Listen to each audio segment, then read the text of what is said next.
안녕하세요. 공대생 여러분들의 취업 준비를 도와주는 취업판다입니다. 이번 시간에는 면접을 처음 준비하는 분들께 도움이 될 만한 이야기를 준비해 보았습니다. 그것은 바로 면접관에 대한 것이고요.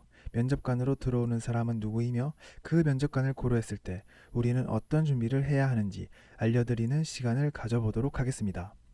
면접실에는 보통 여러 명의 면접관이 들어옵니다. 여기서 중요한 것은 면접관이라고 해서 다 똑같은 직원들이 아니라는 사실입니다.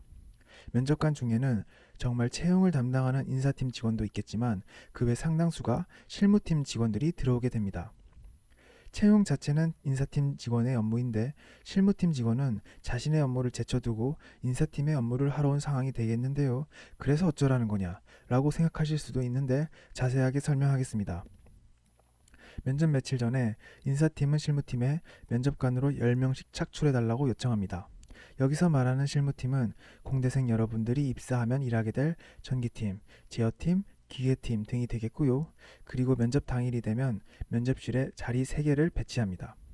1번과 2번에는 실무팀에서 착출된 직원들이 순번을 돌아가면서 앉을 예정이고요.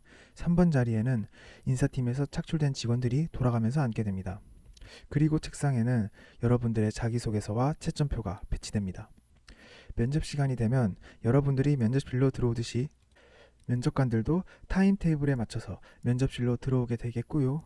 여러분들이 열심히 자기소개를 하며 뽑아달라고 호소할 때 면접관들은 여러분을 보면서 채점을 합니다.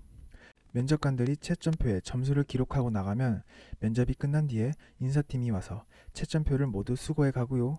그 점수를 기준으로 채용을 진행하게 됩니다. 자, 그렇다면 여기서 우리가 알 수 있는 것은 무엇일까요? 첫 번째, 면접관, 특히 실무팀 직원에게 면접은 상당히 귀찮은 일이라는 것입니다. 여러분에게 면접은 인생의 사활이 걸린 문제지만 실무팀 직원에게 면접은 자신의 업무도 아닌 그냥 귀찮은 군대로 치면 사역과도 같은 것입니다. 그래서 면접관들은 면접을 보다가 자신의 업무를 못하게 되면 야근을 할 수도 있게 되고요. 또한 지원자들은 모두 다 자신이 잘났다고 비슷한 말을 할 것입니다. 몇십 명이 비슷하게 자기 자랑하는 것을 들어야 하는데 그 자리가 재밌을 리는 없겠죠? 아무튼 면접관들에게 면접은 상당히 귀찮은 업무라는 점 알아두시면 되겠습니다.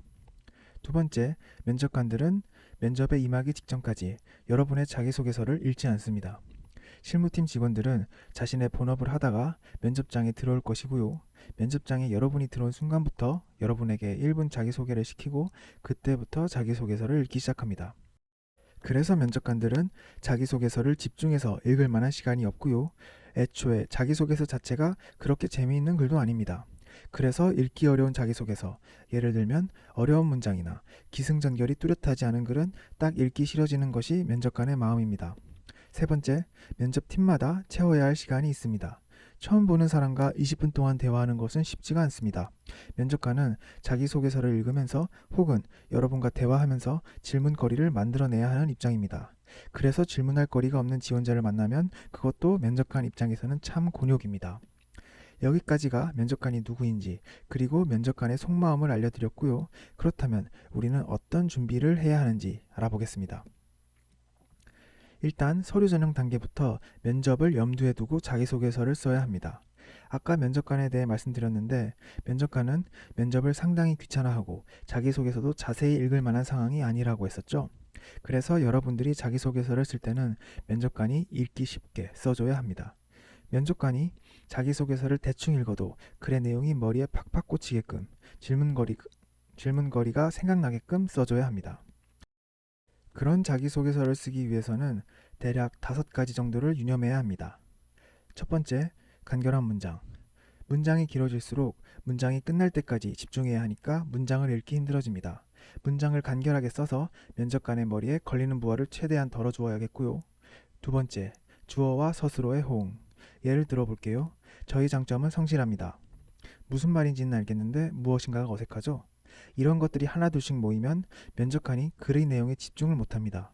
여러분들도 글을 읽다가 틀린 맞춤법을 보게 되면 계속 거슬리죠? 똑같습니다. 이런 것들이 모이면 질이 떨어지는 자기소개서가 되는 것입니다. 이런 문장은 주어와 서술어의 호응을 맞춰서 저희 장점은 성실하다는 것입니다. 라고 써주셔야겠고요. 세 번째, 두갈식 답변. A와 B 중에 어떤 것이 더 중요합니까? 라는 문항에는 딴 이야기 하지 말고 바로 A입니다. 라 답한 뒤 글을 써내려가는 것이 좋습니다. 이를 두괄식 구성이라 하는데 주장이 맨 앞에 나와야 뒤에 나오는 글을 이해하기가 훨씬 수월해집니다. 두괄식 구성의 반대말은 미괄식 구성이라 하겠고요.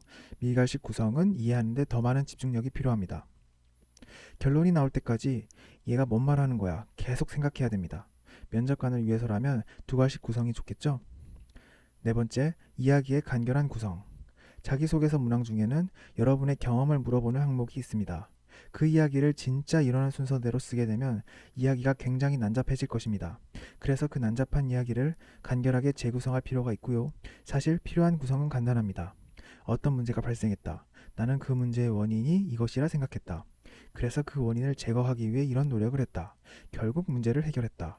그 과정에서 이러한 것을 배울 수 있었다. 이렇게 간결하고 예측 가능하게 이야기를 구성해서 면접관들이 이해하기 쉽게끔 이야기를 전개해야겠고요. 헷갈리면 안 될 것이 1번에서 말씀드렸던 것은 문장의 간결함이었고요. 지금은 전체적인 글의 간결함을 말씀드리고 있는 것입니다. 다섯 번째, 질문거리가 생각나는 글. 여러분들이 글을 쓰다 보면 글자수 제한을 넘겨서 글의 분량을 줄여야 할 때가 있습니다. 물론 글의 전개에 꼭 필요한 내용은 남겨야겠고요. 글의 전개에 큰 영향을 미치지 않으면서 면접관이 의문을 가질 만한 내용을 일부러 지우는 것도 좋은 방법입니다. 아까 말씀드렸듯이 면접관들은 여러분들에게 던질 질문을 만들어내느라 곤욕을 겪는 사람들입니다. 만약 글을 읽었을 때 질문할 거리가 잘 떠오른다면 면접관이 관심을 많이 가져주겠죠? 지금 말씀드린 사항은 상당히 어려운 스킬인데 나중에 기회가 된다면 예시를 들어가며 설명드리겠습니다.